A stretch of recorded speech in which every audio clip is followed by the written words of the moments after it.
Hello friends, आपका हमारे channel आरंभ क्लासेस में स्वागत है। आज के इस वीडियो में हम लोग बिहार स्टेट पेपर 1 साइंस के प्रैक्टिस सेट 2 के क्वेश्चंस को वाईसीटी की बुक से आपके साथ डिस्कस करेंगे। और इसके पहले की वीडियोस में हमने बिहार स्टेट पेपर 1 में पूछे गए साइंस के प्रीवियस ईयर क्वेश्चन पेपर्स को भी आपके साथ डिस्कस किया है। अगर अभी तक आपने उन वीडियोज़ को नहीं देखा है तो उन वीडियोज़ का लिंक आपको डिस्क्रिप्शन बॉक्स में मिल जाएगा, आप उसे जाके देख सकते हैं। तो बिना देरी किए चलिए आज का ये वीडियो स्टार्ट करते हैं। तो क्वेश्चन नंबर 1 है, 0 डिग्री सेल्सियस पर तरल पानी के कणों में उसी तापमान पर बर्फ के कणों की तुलना में अधिक ऊर्जा क्यों होती है? तो इस क्वेश्चन का सही जवाब है ऑप्शन डी। चूंकि बर्फ से तरल पानी में रूपांतरण की प्रक्रिया के दौरान बर्फ के कण ऊष्मा ऊर्जा को अवशोषित करते हैं। फिर क्वेश्चन नंबर 2, नीचे एक अभिकथन ए और एक कारण आर दिया गया है। अभिकथन ए, लोहे की पटरियों के बीच एक छोटा सा अंतराल छोड़ दिया जाता है। कारण आर, लोहा गर्मियों में फैलता है। सही विकल्प चुनें। तो इस क्वेश्चन का सही जवाब हो जाएगा ऑप्शन सी। ए और आर दोनों सही है और आर ए की उचित व्याख्या करता है।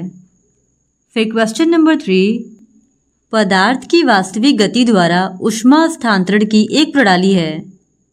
तो इस क्वेश्चन का सही जवाब हो जाएगा ऑप्शन ए, संवहन यानी कि कन्वेक्शन। फिर क्वेश्चन नंबर 4, निम्नलिखित में से कौन सा विकल्प उष्णता का कुचालक यानी कि बैड कंडक्टर है?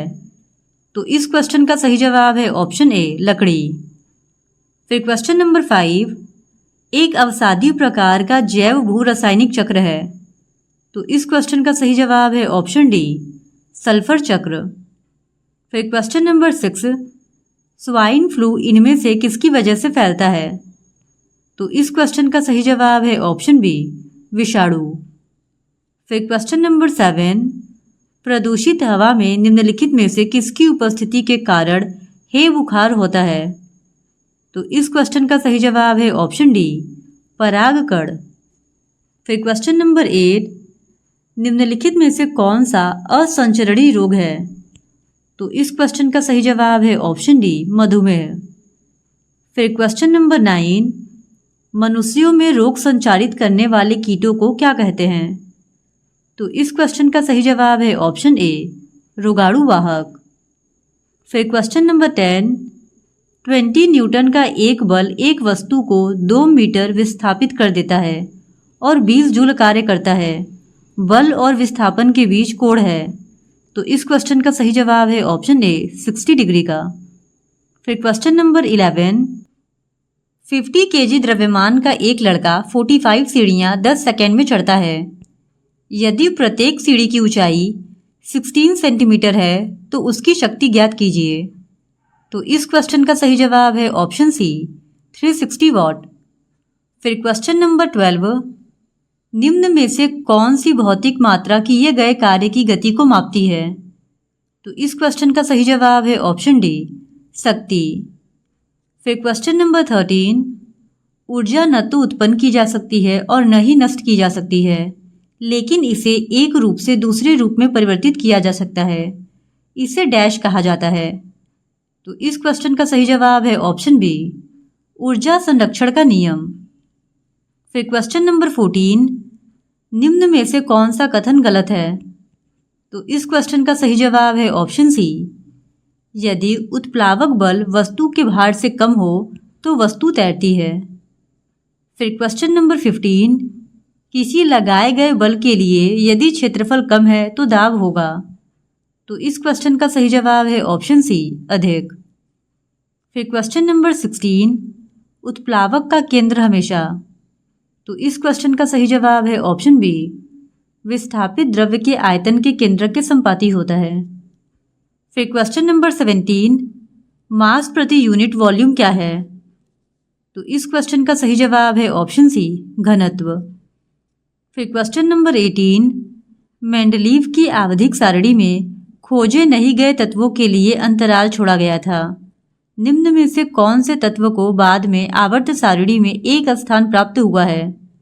तो इस क्वेश्चन का सही जवाब है ऑप्शन ए।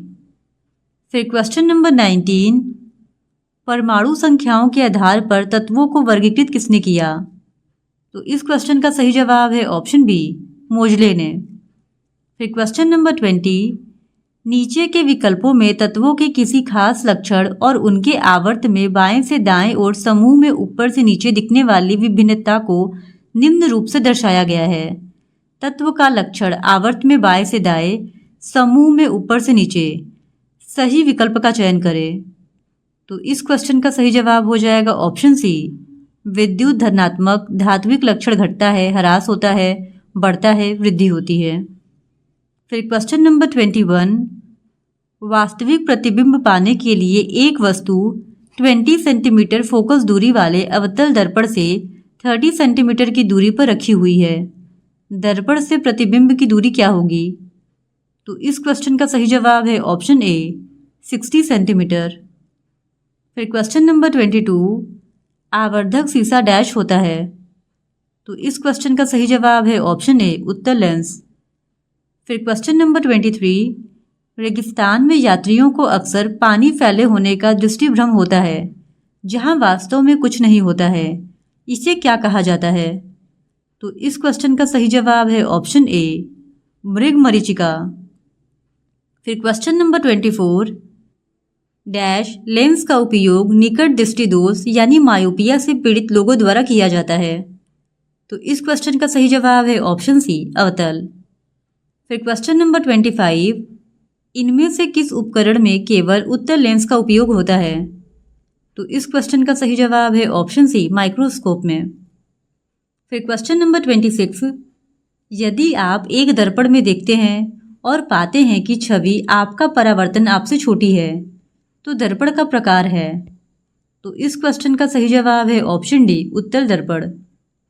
फिर क्वेश्चन नंबर 27, यदि हम पेड़ की शाखा को तेजी से हिलाएं तो कुछ पत्तियां पेड़ से अलग हो जाती हैं। यह डैश के कारण होता है। तो इस क्वेश्चन का सही जवाब है ऑप्शन सी, जड़त्व के। फिर क्वेश्चन नंबर 28, यदि 10 न्यूटन और 5 न्यूटन के दो बल एक वस्तु पर एक ही दिशा में लगाए जाते हैं तो वस्तु पर कार्यरत कुल बल कितना होगा?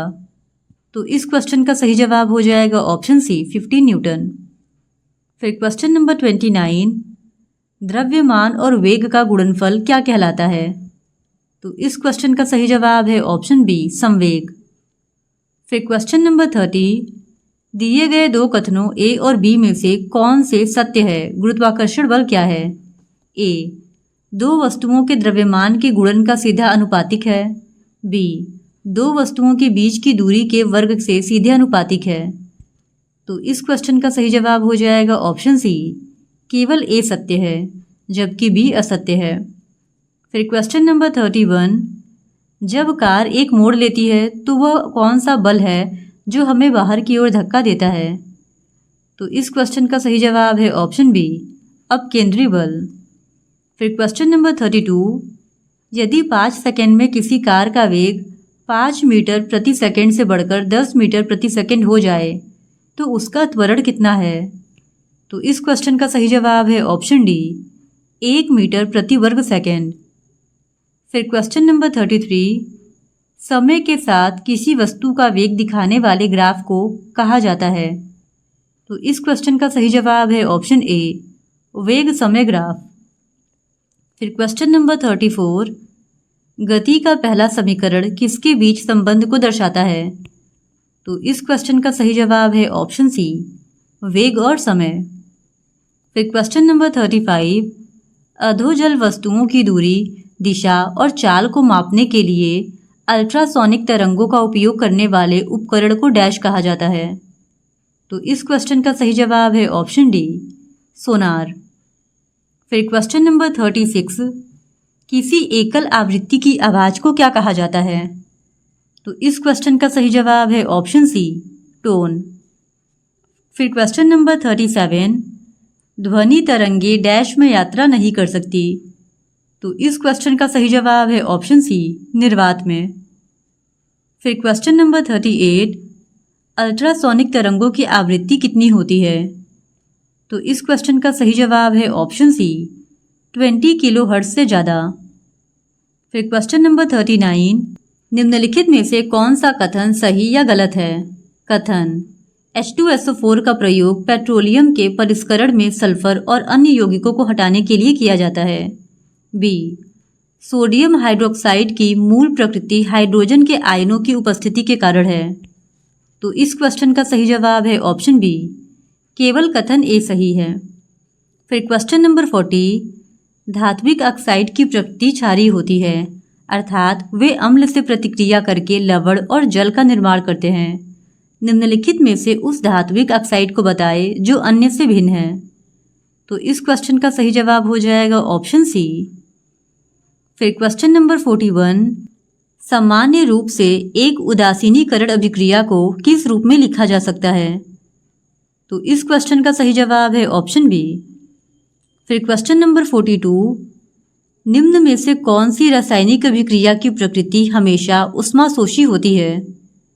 तो इस क्वेश्चन का सही जवाब है ऑप्शन बी, अपघटन प्रतिक्रिया। फिर क्वेश्चन नंबर 43, एल्डिहाइड के लिए गलत विकल्प चुनें। तो इस क्वेश्चन का सही जवाब है option B, CH2COH ethanol acetaldehyde. फिर क्वेश्चन नंबर 44, डैश एक असंतृप्त हाइड्रोकार्बन है। तो इस क्वेश्चन का सही जवाब है ऑप्शन सी, बेंजीन। फिर क्वेश्चन नंबर 45, मेथिल एल्कोहल और एथिल एल्कोहल के आणविक द्रव्यमानों में डैश इकाइयों का अंतर होता है। तो इस क्वेश्चन का सही जवाब है ऑप्शन ए, 14। फिर क्वेश्चन नंबर 46, डैश धातु केवल विद्युत अपघटन द्वारा निकाली जाती है। तो इस क्वेश्चन का सही जवाब है ऑप्शन ए। फिर क्वेश्चन नंबर 47, निम्नलिखित में से कौन सा ग्रेगर मेंडल के वंशानुगति सिद्धांत के अंतर्गत नहीं आता है? तो इस क्वेश्चन का सही जवाब है ऑप्शन डी, बायोपिक्स का सिद्धांत। फिर क्वेश्चन नंबर 48, जीव जो अधिक दूर के संबंधी है उनके DNA में अधिक अंतर होंगे, इस विचार के आधार पर निर्मित दृष्टिकोण को क्या कहा जाता है? तो इस क्वेश्चन का सही जवाब है ऑप्शन ए, आणविक जातिवृत्त। फिर क्वेश्चन नंबर 49, इनमें से किस प्रकार के अंगों की बुनियादी संरचना एवं उत्पत्ति समान होती है किंतु उसके कार्य भिन्न होते हैं? तो इस क्वेश्चन का सही जवाब है ऑप्शन ए, समजात। फिर क्वेश्चन नंबर 50, मानव जाति होमोसेपियंस के प्राचीनतम सदस्यों के अवशेष डैश में देखे जा सकते हैं। तो इस क्वेश्चन का सही जवाब है ऑप्शन डी, अफ्रीका। तो क्वेश्चन नंबर 51 है, स्रोत प्रतिरोध R प्रतिरोधक में एक करंट I बनाए रखता है।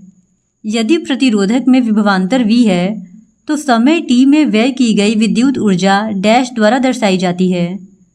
तो इस क्वेश्चन का सही जवाब हो जाएगा ऑप्शन ए, VI²T। फिर क्वेश्चन नंबर 52, किसी विद्युत सर्किट के दो बिंदुओं के मध्य एक इकाई आवेश के स्थानांतरण में हुआ कार्य डैश कहलाता है। तो इस क्वेश्चन का सही जवाब है ऑप्शन बी, धारा। फिर क्वेश्चन नंबर 53, विद्युत वाहक बल का मान एप्सिलॉन इक्वल्स टू डैश के बराबर होता है। तो इस क्वेश्चन का सही जवाब है option B, epsilon equals to W/Q। फिर क्वेश्चन नंबर 54, इनमें से कौन रासायनिक ऊर्जा को विद्युत ऊर्जा में बदलता है? तो इस क्वेश्चन का सही जवाब है ऑप्शन सी, बैटरी।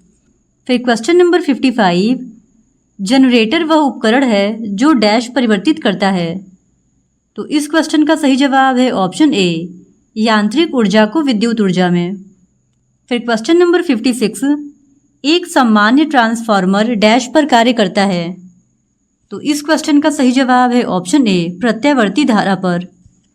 फिर क्वेश्चन नंबर 57, निम्न में से कौन सा इलेक्ट्रोमैग्नेटिक के बारे में सत्य नहीं है? तो इस क्वेश्चन का सही जवाब है ऑप्शन सी, ध्रुवीकरण नहीं किया जा सकता। फिर क्वेश्चन नंबर 58, प्रेरक लोड के आर पार अनुप्रयुक्त AC वोल्टता की आवृत्ति बढ़ने पर प्रेरक प्रतिघात कैसे बदलता है? तो इस क्वेश्चन का सही जवाब है ऑप्शन ए, रैखिक रूप में बढ़ता है। फिर क्वेश्चन नंबर 59, AC सर्किट में पूर्ण प्रतिरोध को डैश कहा जाता है। तो इस क्वेश्चन का सही जवाब है ऑप्शन डी, प्रतिबाधा। फिर क्वेश्चन नंबर 60, विद्युत चुंबकीय प्रेरण की परिघटना। तो इस क्वेश्चन का सही जवाब है ऑप्शन सी। कुंडली तथा चुंबक के मध्य अपेक्षित गति के कारण कुंडली में विद्युत धारा प्रेरित करना है। फिर क्वेश्चन नंबर 61, एक बैक्टीरिया अत्यधिक गर्मी, शुष्कता और विषैली रासायनिक वस्तुओं को सहने की क्षमता रखता है। इससे यह पता चलता है कि वह संभवतः डैश बना सकता है। तो इस क्वेश्चन का सही जवाब है ऑप्शन सी, एंडोस्पोर्स।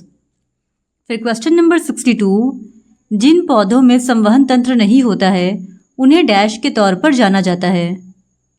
तो इस क्वेश्चन का सही जवाब है ऑप्शन बी, ब्रायोफाइटा। फिर क्वेश्चन नंबर 63, निम्नलिखित में से कौन से पौधे थैलोफाइटा समूह से संबंधित नहीं है। तो इस क्वेश्चन का सही जवाब है ऑप्शन डी, मार्सिलिया। फिर क्वेश्चन नंबर 64, आम का वैज्ञानिक नाम क्या है। तो इस क्वेश्चन का सही जवाब है ऑप्शन डी, मैंगीफेरा इंडिका। फिर क्वेश्चन नंबर 65, निम्नलिखित में से कौन से जीव बेड मोल्ड के रूप में भी जाने जाते हैं।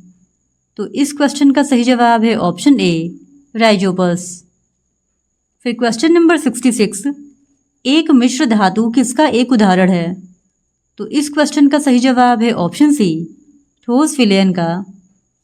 फिर क्वेश्चन नंबर 67, निश्चित अनुपात के नियम के अनुसार। तो इस क्वेश्चन का सही जवाब हो जाएगा ऑप्शन सी, रासायनिक पदार्थ में तत्व हमेशा द्रव्यमान के निश्चित अनुपात में मौजूद होते हैं। फिर क्वेश्चन नंबर 68, पदार्थ की प्रकृति से संबंधित मूलभूत सिद्धांत किसने प्रतिपादित किया था। तो इस क्वेश्चन का सही जवाब है ऑप्शन बी, जॉन डाल्टन ने। फिर क्वेश्चन नंबर 69, रसायनज्ञ के लिए गणना की इकाई क्या है। तो इस क्वेश्चन का सही जवाब है ऑप्शन ए, मोल। फिर क्वेश्चन नंबर 70, निम्नलिखित में से किस वैज्ञानिक ने सुझाव दिया था कि तत्वों के प्रतीकों का निर्माण तत्व के नाम के एक या दो अक्षरों से किया जा सकता है। तो इस क्वेश्चन का सही जवाब है ऑप्शन ए, बर्जीलियस। फिर क्वेश्चन नंबर 71, डैश विद्युतीय तटस्थ और कमजोर सूक्ष्माणु पर परस्पर प्रभाव है। तो इस क्वेश्चन का सही जवाब है ऑप्शन ए, न्यूट्रिनो। फिर क्वेश्चन नंबर 72, रदरफोर्ड के अल्फा कण प्रकीर्णन के फलस्वरूप डैश की खोज हुई। तो इस क्वेश्चन का सही जवाब है ऑप्शन सी, परमाणु नाभिक। फिर क्वेश्चन नंबर 73, एम कक्ष में शामिल हो सकने वाले इलेक्ट्रॉनों की अधिकतम संख्या कितनी होती है। तो इस क्वेश्चन का सही जवाब है ऑप्शन सी, 18। फिर question number 74, chlorine gas chlorine के दो समस्थानिकों का मिश्रण है जिनका अनुपात 3:1 होता है। ये दोनों समस्थानिक निम्न में से कौन से हैं। तो इस क्वेश्चन का सही जवाब हो जाएगा ऑप्शन ए, Cl35 और Cl37। फिर क्वेश्चन नंबर 75, समभारिकों में डैश की संख्या समान होती है। तो इस क्वेश्चन का सही जवाब है ऑप्शन बी, नाभिक। फिर क्वेश्चन नंबर 76, निम्नलिखित में से किसके अणुओं के बीच आकर्षण बल अधिकतम होता है। तो इस क्वेश्चन का सही जवाब है ऑप्शन डी, ठोस। फिर क्वेश्चन नंबर 77, निम्नलिखित में से कौन सा जीव कशेरुकी नहीं है। तो इस क्वेश्चन का सही जवाब है ऑप्शन ए, केचुआ। फिर क्वेश्चन नंबर 78, निम्नलिखित में से कौन सा अंडा देने वाला स्तनधारी है। तो इस क्वेश्चन का सही जवाब है ऑप्शन डी, प्लेटिपस। फिर क्वेश्चन नंबर 79, डैश को कोशिका के पावर हाउस के रूप में भी जाना जाता है। तो इस क्वेश्चन का सही जवाब है ऑप्शन बी, माइटोकॉन्ड्रिया। फिर क्वेश्चन नंबर 80, कोशिका का वह कौन सा बाह्यतम आवरण है जो कोशिका के अवयवों को उसके बाह्य वातावरण से अलग करता है। तो इस क्वेश्चन का सही जवाब है ऑप्शन ए, प्लाज्मा झिल्ली। फिर क्वेश्चन नंबर 81, इक्वेटोरियल प्लेट पर कोशिका के केंद्र में गुणसूत्रों का संरेखण माइटोसिस के किस चरण का गठन करता है। तो इस क्वेश्चन का सही जवाब है ऑप्शन सी, मेटाफेज। फिर क्वेश्चन नंबर 82, पौधों में पाया जाने वाला नीला, बैगनी या लाल फ्लेवोनॉइड वर्णक किसकी उपस्थिति के कारण होता है। तो इस क्वेश्चन का सही जवाब है ऑप्शन बी, एंथोयासनिन। फिर क्वेश्चन नंबर 83, निम्नलिखित में से कौन सा कोशिका अंग पादप कोशिका में पाया जाता है किंतु पशु कोशिका में नहीं पाया जाता है? तो इस क्वेश्चन का सही जवाब है ऑप्शन ए, क्लोरोप्लास्ट। फिर क्वेश्चन नंबर 84, कौन सा प्रोटीन उपकला कोशिकाओं को क्षतिग्रस्त होने से बचाता है? तो इस क्वेश्चन का सही जवाब है ऑप्शन ए, केराटिन। फिर क्वेश्चन नंबर 85, निम्नलिखित में से कौन सा संयोजक ऊतक नहीं है? तो इस क्वेश्चन का सही जवाब है ऑप्शन डी, कंकाल पेशी। फिर क्वेश्चन नंबर 86, किसी पौधे का कौन सा भाग पौधों की जड़ों से पौधों के शेष भागों में जल का परिवहन करता है? तो इस क्वेश्चन का सही जवाब है ऑप्शन डी, जाइलम ऊतक। फिर क्वेश्चन नंबर 87, निम्नलिखित में से कौन सा पादप हार्मोन वृद्धि को रोकता है और पत्तियों को मुरझाने के लिए जिम्मेदार होता है? तो इस क्वेश्चन का सही जवाब हो जाएगा ऑप्शन बी, एब्सिसिक एसिड। फिर क्वेश्चन नंबर 88, अनुवर्तन अधिकांशतः दर्शाता है? तो इस क्वेश्चन का सही जवाब है ऑप्शन ए, किसी पौधे का दिशात्मक विकास। फिर क्वेश्चन नंबर 89, O2 का उपयोग करके पाइरूवेट का विभाजन डैश में होता है? तो इस क्वेश्चन का सही जवाब है ऑप्शन बी, माइटोकॉन्ड्रिया में। फिर क्वेश्चन नंबर 90, पौधे डैश द्वारा अतिरिक्त जल से छुटकारा पा सकते हैं? तो इस क्वेश्चन का सही जवाब है ऑप्शन ए, वाष्पोत्सर्जन के। फिर क्वेश्चन नंबर 91, पौधों को 5 समूहों में बांटा जाता है, इनमें से कौन सा एक नहीं है? तो इस क्वेश्चन का सही जवाब है ऑप्शन सी, प्रोटोकार्डेटा। फिर क्वेश्चन नंबर 92, डायलाइजर नामक मशीन जिसका उपयोग रोगी के रक्त को साफ करने के लिए किया जाता है उसे कृत्रिम भी कहा जाता है? तो इस क्वेश्चन का सही जवाब है ऑप्शन सी, गुर्दा। फिर क्वेश्चन नंबर 93, श्वसन, लाल श्रावण और क्रमाकुंचन जैसी अनैच्छिक क्रियाएं डैश द्वारा नियंत्रित होती हैं? तो इस क्वेश्चन का सही जवाब है ऑप्शन ए, मेरुशीर्ष। फिर क्वेश्चन नंबर 94, पुरुष मानव शरीर के किस अंग को एडम का एप्पल कहा जाता है? तो इस क्वेश्चन का सही जवाब है ऑप्शन डी, कंठ या टेटुआ। फिर क्वेश्चन नंबर 95, लैंगिक प्रजननशील प्राणियों में समान गुण के वंशाणुओं के कितने प्रतिरूप मौजूद होते हैं? तो इस क्वेश्चन का सही जवाब है ऑप्शन सी, 2। फिर क्वेश्चन नंबर 96, उर्वरकों के वे थैले पर मुद्रित अक्षर NPK क्या दर्शाते हैं? तो इस क्वेश्चन का सही जवाब है ऑप्शन बी, नाइट्रोजन, फास्फोरस और पोटेशियम। फिर क्वेश्चन नंबर 97, रासायनिक तत्वों विशेष रूप से नाइट्रोजन फास्फोरस मिश्रित यौगिकों तत्वों से पारिस्थितिक तंत्र की संपन्नता को डैश कहते हैं? तो इस क्वेश्चन का सही जवाब हो जाएगा ऑप्शन ए, यूट्रोफिकेशन। फिर क्वेश्चन नंबर 98, सुपोषण डैश के कारण होता है? तो इस क्वेश्चन का सही जवाब है ऑप्शन बी, नाइट्रेट और फास्फेट। फिर क्वेश्चन नंबर 99, निम्नलिखित में से कौन सा कथन सही है? तो इस क्वेश्चन का सही जवाब है ऑप्शन बी, ओजोन क्षय एवं ओजोन छिद्र का मुख्य कारण क्लोरोफ्लोरोकार्बन है। फिर क्वेश्चन नंबर 100, चिपको आंदोलन इनमें से किससे संबंधित था? तो इस क्वेश्चन का सही जवाब है ऑप्शन ए, पर्यावरण संरक्षण। इस तरह आज के इस वीडियो में हमने बिहार स्टेट पेपर 1 के प्रैक्टिस सेट 2 को आपके साथ डिस्कस कर लिया है। और अगर आप इसी तरह साइंस के और भी प्रीवियस ईयर क्वेश्चंस और प्रैक्टिस सेट्स को देखना चाहते हैं तो please do subscribe to our channel and like this video. धन्यवाद।